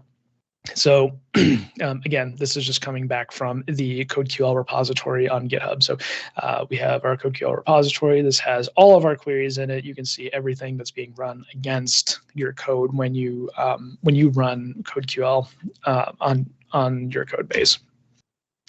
And then, of course, as I mentioned, code scanning, we also have partners. So these are people who are companies that have uploaded, well, people or companies, I guess, that have uploaded GitHub Actions to our GitHub Action Marketplace. So these can do different things. Like we can do container scanning. As you can see, there's Anchor over there. Certain like different scanners that can do infrastructure as code scanning, or just for additional languages using code scanning that CodeQL doesn't necessarily support. There's also integrating third-party results using Serif. So Serif stands for Static Analysis Results Interchange Format. This is basically just a standardized standard that defines, what static code analysis results look like. If a tool can generate a Serif file, it can be uploaded to GitHub. CodeQL behind the scenes, that's what it's doing, is generating a Serif file and then uploading it to GitHub, so you can see the results within GitHub. Which is also important if you do decide to use the CodeQL command line interface for whatever reason. And of course, you can upload multiple files. So, code scanning, you can use multiple tools. You can use 1, you can use 3, you can use 5, however many you want in there. So, we do have that support for using multiple things. So now we're going to go ahead and run through code scanning. So we're going to run through code scanning here by enabling CodeQL on a repository. Before I get started, are there any particular questions around, excuse me, anything we talked about so far? Okay, if there are no questions there, then we can move into, well, not that, but we'll move into code scanning. So again, back under the settings tab here, code security and analysis, we see down here we have code scanning underneath GitHub Advanced Security. So there are technically now 2 ways you can set up and configure CodeQL analysis on a repository. We do have this default option, but we also have this advanced option. So the default option here, this is mainly to help you get up and running faster on repositories that have certain supported languages. So as you can see, it's grayed out for me on my screen because I have Java in my repository. Since Java is a compiled language, it requires a little bit of extra work to get it to work in some cases. So I can't use the default, but I will go ahead and I can use the advanced option. So the advanced option is going to generate a YAML file that I can customize. And if you don't know too much about GitHub Actions, that's okay. We'll walk through this here. So at the very start, GitHub Action, of course, starts with some sort of event. And for CodeQL, we have 3 events that we define by default. So we're going to have a push event, and we're looking for pushes that are against whatever your primary branch is. In this case, mine's main. We're also looking for pull requests against your primary branch. Sorry about that. There's some bug with this hover over thing here. Oops. That I, for some reason, can't figure out why. Oops. Sorry about that. Oops. Just refresh the page. Sorry about that. But at any rate, so push, pull. So at the bare minimum, what you need here are going to be pull requests against your primary branch and then pushes to your primary branch. Your pushes will also include, if you had branch protection rules configured, there would be additional lines in here. But bare minimum, this should be what you have is your 2 primary branches. And then finally, at the very bottom here, it runs on a schedule as well. So that schedule is in cron format. It picks a random time to run once a week. So it can scan your repository. For the cron scheduling piece, while we do include it, it may be more useful for repositories that may have lower traffic So if you have a lower traffic repository, it can still benefit from having CodeQL running because of the cron schedule. It can see, like, you may not identify vulnerabilities right away, but we're adding queries all the time, so we may add some queries that can identify certain vulnerabilities within your code. But the cron schedule allows you to make use of that of those new queries without having to push or do a pull request against that code base. And continuing on down, so actions are going to be a series of jobs. So in this case, we're going to configure this job here, just naming it analyze. On line 26 here, by default, it's the runs on. This is what it's going to tell what operating system you're going to tell what operating system this is going to run on. So in this case, we're choosing it picks Ubuntu latest by default. We have other operating system options such as Windows and Mac. So if you require certain Windows functions, for example, or your code can't be built on Ubuntu or Linux, then you can come in, you can change this. I see, even if you're running C#, I do see success by using Ubuntu by default. But like I said, if you're using something Windows specific or Mac specific for that matter, you may need to change this to something else. Or this is also where you would specify self-hosted runners. So if you have self-hosted runners configured, this is where you would specify that.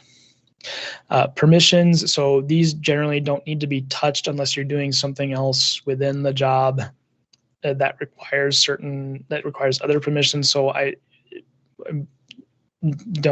you probably don't need to pay attention to these too much, but you can add other permissions here if you need to.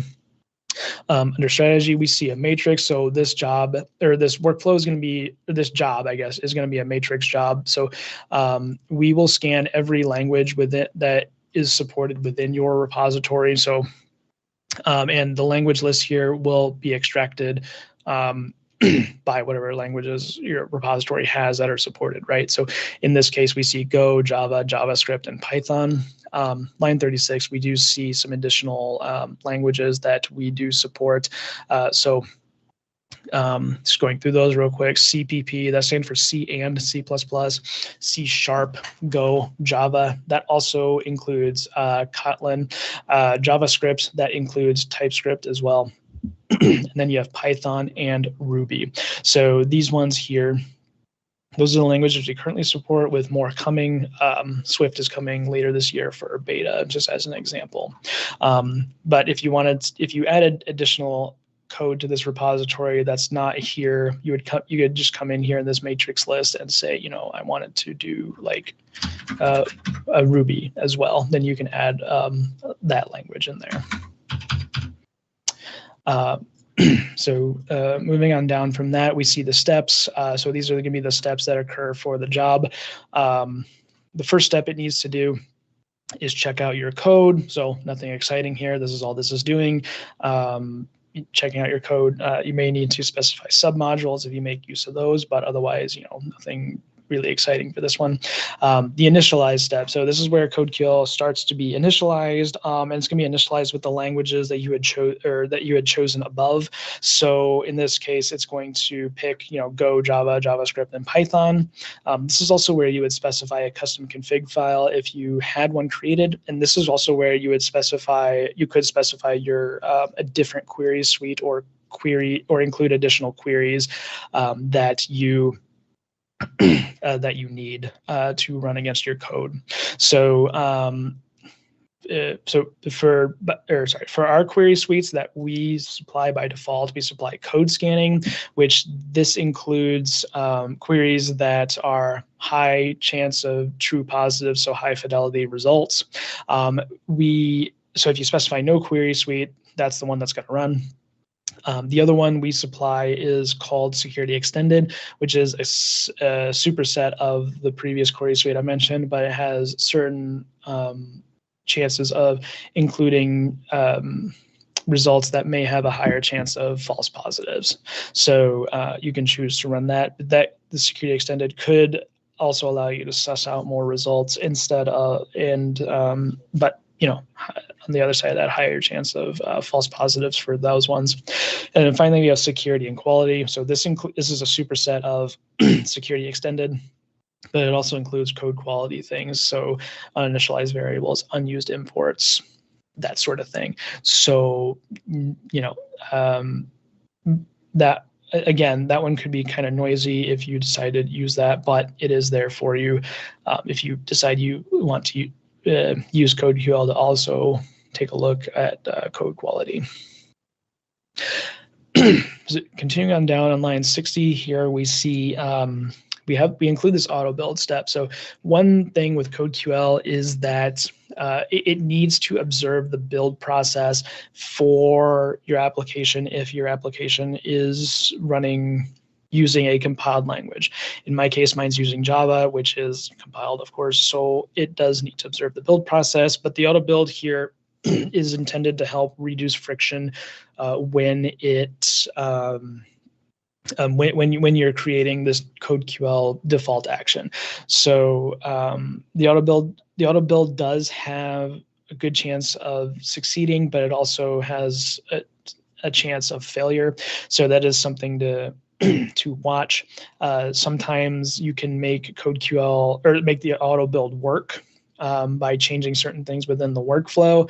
Other times you may not, and you may have to just supply custom build steps. So with down here, we just give you an example of kind of how you would do that. But what I would say generally is if you need to supply custom build steps, just imagine if you are on a new computer and you had to download and build your code on a fresh computer, and what commands would you supply to the terminal to get that code to build, if you need to go that far. And then finally, at the very end, we see perform CodeQL analysis. So this is where the actual analysis phase occurs. So it's going to scan your code and then upload the results to GitHub code scanning, and that's basically it for that one. So this is the GitHub action. Are there any particular questions around the GitHub action or what it's doing?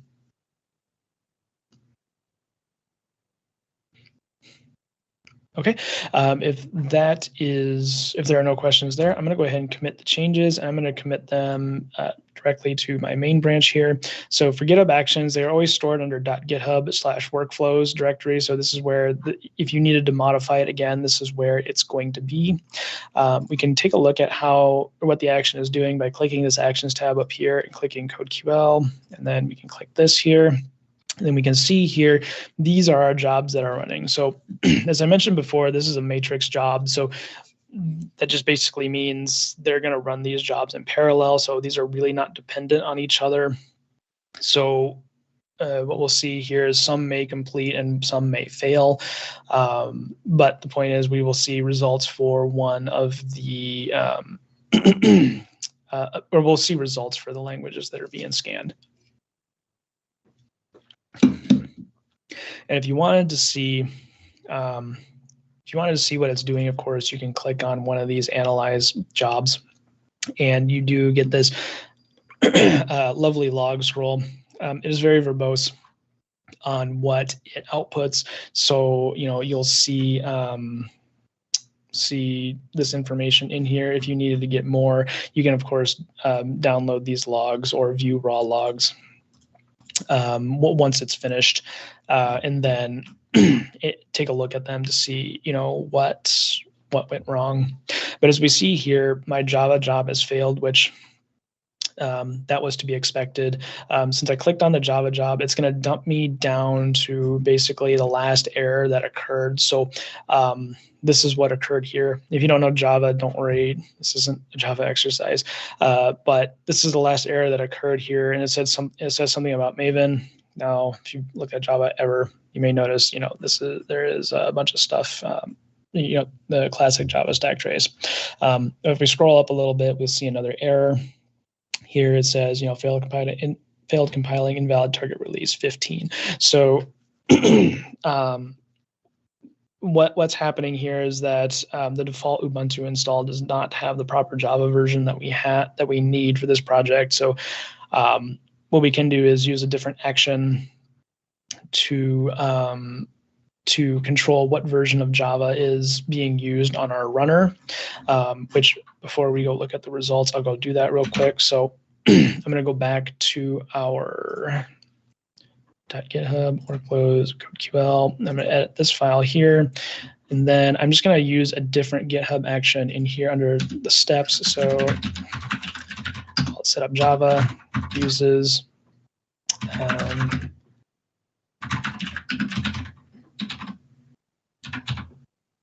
v3 with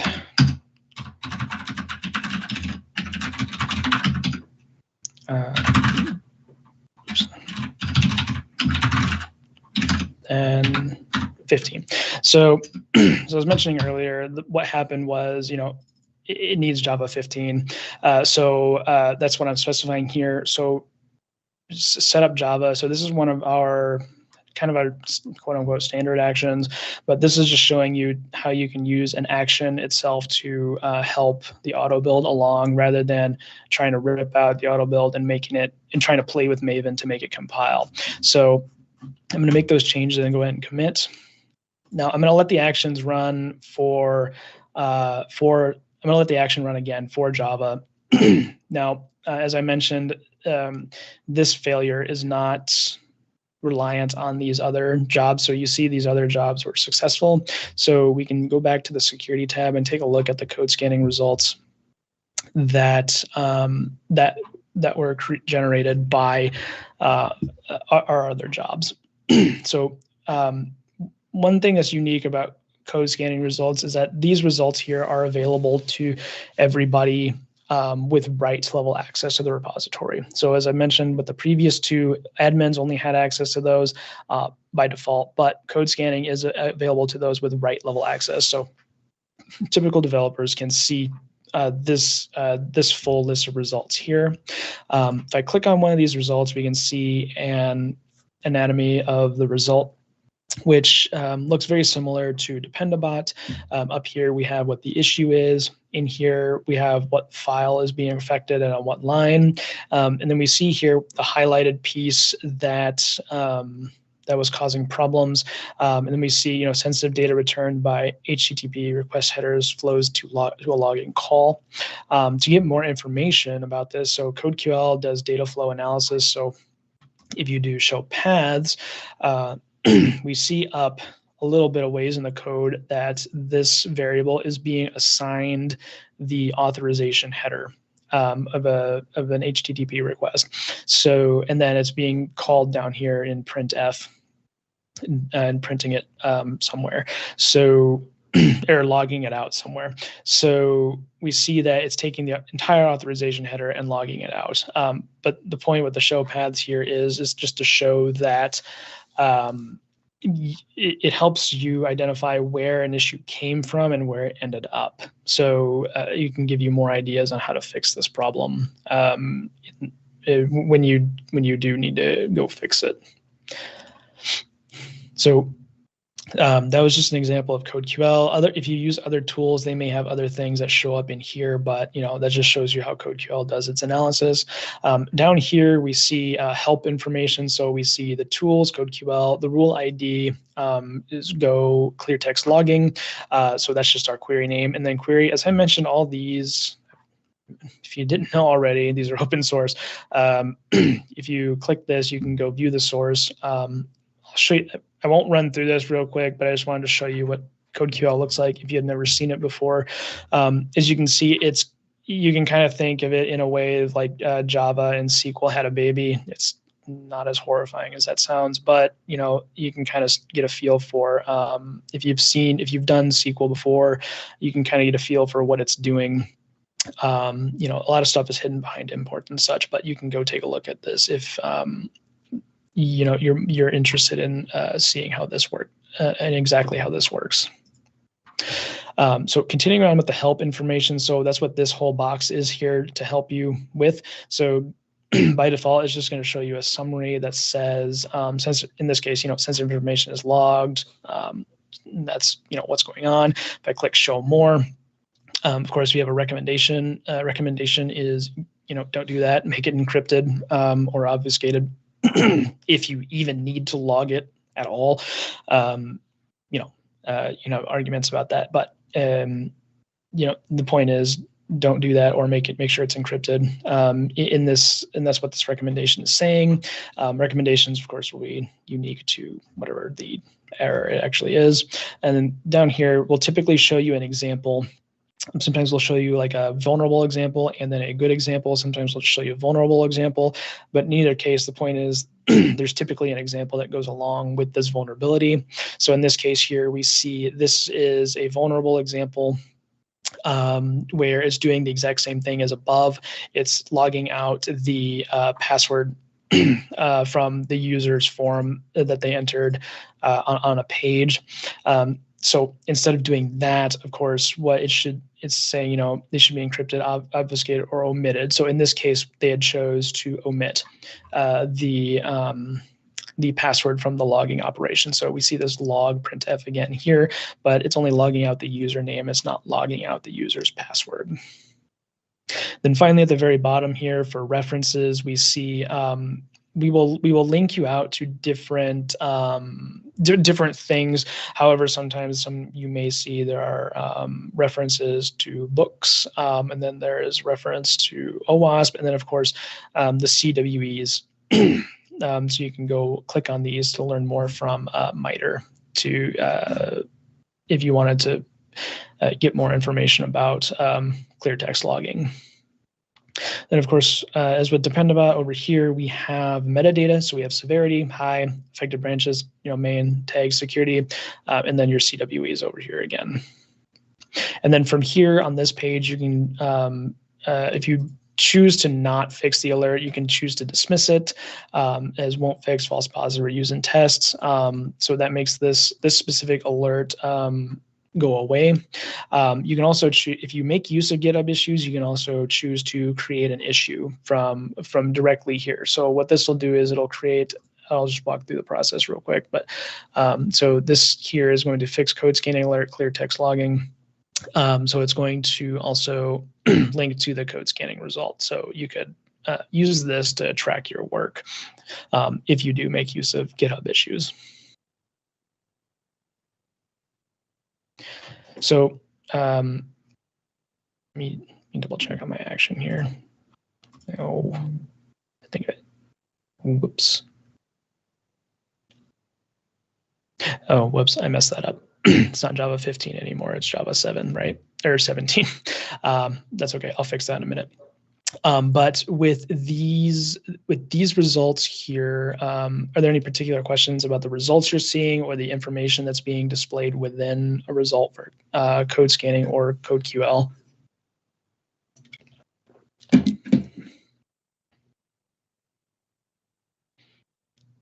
Okay, if there are no questions there, I need to fix this real quick. And then I'm going to show you what this, I know we're running low on time here, so if it comes down to it, I'll change to a different repository, but I had forgotten about the Java 17 thing, so I'll change that to 17. I believe that should do it. So the point I was getting to was, so this is nice, right? But we are like having these code scanning alerts here are nice, and this is generally what you're going to see when you first turn CodeQL on. This is good information, but it's still kind of somewhere else. Like we have to go to the security tab here and take a look at the information here. So But the idea of shift left, the point is to try to make this into the developer workflow as close as possible. So with that said, I'm going to move into a file here and show you what this looks like inside a developer workflow. So I'm going to intentionally include code injection, a code injection vulnerability in here. Let me make sure this just didn't straight up fail. Okay, cool, it's running this time. Awesome. So should be good there. So code injection, eval, eval, sort of thing. So I'm going to create a new branch because I'm going to do a PR this time because I'm a good developer, I guess. We'll create a pull request. Okay, so now I've created a pull request for that file. I intentionally included code injection. So within a pull request for GitHub Actions, as you can see, these are going to be the checks that are running. Eventually, we'll see that this one will report a vulnerability because of the code injection that I had included. So we'll get that chance, and this will just show you how results look within a pull request itself. And I should also mention, so for CodeQL, when you do turn it on like this as well, by default, it's not actually going to block any pull requests. So you do have to set those up through branch protection rules, which we won't go over today. But branch protection, it would be what you would need to do to make sure these are not allowed to merge into your main branch if a certain level of results are identified. So we'll get that done. Let's see. This one's, yes, Java is still running on this one.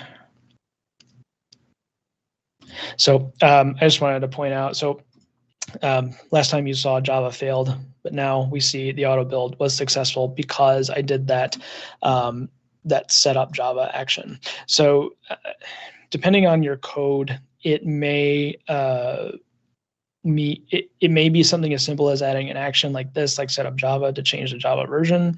It may be something a little more complicated, but the point is I wanted to show that you can make use of certain actions, or you could make use of the terminal within actions to change things around to make sure your code does build. So let's see. So Go is finished. So now it does Java, JavaScript, and Python. Let me double check something real quick. So there was this portion about the command line. Carlos, this might be more of a question for you. And I know I've been going through actions, but I assume y'all are going to use GitHub Actions. Are you going to use anything within like a third-party CI? No, mainly we use GitHub Actions. I mean, we have some projects maybe on Azure DevOps that we use Azure DevOps pipelines, but slowly migrating everything to GitHub, and GitHub Actions is the CI/CD platform of choice. Okay, cool. So I'm gonna skip the CLI for now. So the CLI is really only useful if you're integrating this into a third-party CI. So if you really wanted to integrate this in with an Azure DevOps, the CI or CLI would be what you would do. If that's something you would like to talk about or discuss, then of course we can talk about that at a later date through an ad hoc session. But for today, since we're running out of time, I won't go through the CLI for today.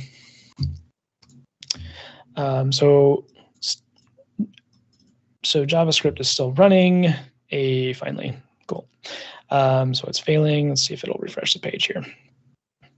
Okay, cool. All right, so I'm on my pull request, as you saw before. I updated this file here, and now within this conversations tab, what we see here is the code scanning bot has found a check failure. And it's specifically pointing out this line here because this is a code injection vulnerability.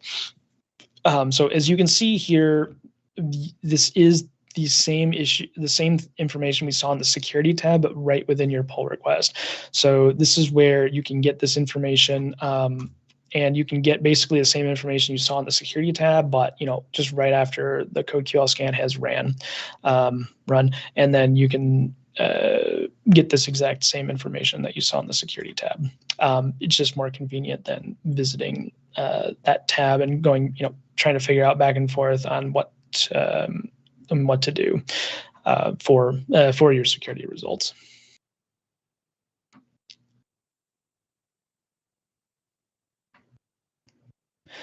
All right, excellent. So let's see. Cool. So with that being said, we are reaching the end of our session here. So that was basically a little fanfare. That's basically the end of my spiel, at least with CodeQL. There is a lot more to CodeQL. There's more code, like you can do some more configurations. You can set up your own query suites, but that kind of thing we mostly won't talk about today. We just went through the default, what amounts to the default configuration with a slight touch of customization with trying to get that Java code to run. So with that said, are there any particular questions right now about CodeQL or the GitHub action that we had configured, or anything related to code scanning that we have seen so far?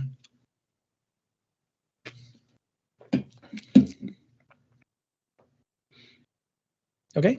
Are there any questions about anything we've talked about today? So I know there's only 2 minutes left, but I'll just open it up to just advanced security in general, secret scanning, Dependabot, code scanning, CodeQL, anything else related to advanced security? Yeah, I have a suggestion. First, I want to say thank you for taking the time to teach us today. The session was awesome, and we'll be sharing the recording of the session with everyone in this call and a couple others that couldn't join that were interested as well due to time zone differences or other conflict. So we might get some questions after the fact. I'm gonna tell everyone, please feel free to direct those questions to me or anyone in the Digital Factory, and we will address them as we know. And if we don't know, we escalate them to the GitHub team to get that help. And again, we can have dedicated discussions for specific use case if we find that as an opportunity, as well as part of the support process that we have. Again, if you have any questions just in general around the GitHub platform that we can help you with, feel free to reach out, and that's why we're here. And the partnership with GitHub and these enablement sessions, they are great really to show everyone the art of the possible and the things that we're using. We definitely have some projects already using GAS and others that are getting interest, and contrasting that, I guess, a couple other solutions that we have, trying to figure out what is the best for your case and things like that. So feel free to keep that channel open. One thing, Tyler, that might be useful, I'm not sure if you can share that PowerPoint presentation that you've used. As I shared the recording, I could also add that so folks could have that as a reference for a quick walkthrough as well, if that is possible. That would be great. Yeah, let me double check with people. I'm sure they will have no problem with it. They might just might need to do some touch ups to it, but yeah, I'll figure that out and get it out to you. Thank you. I appreciate. And with that, if anyone has any questions, otherwise, I just want to say thank you. Thank you everyone for participating, and thank you for your time.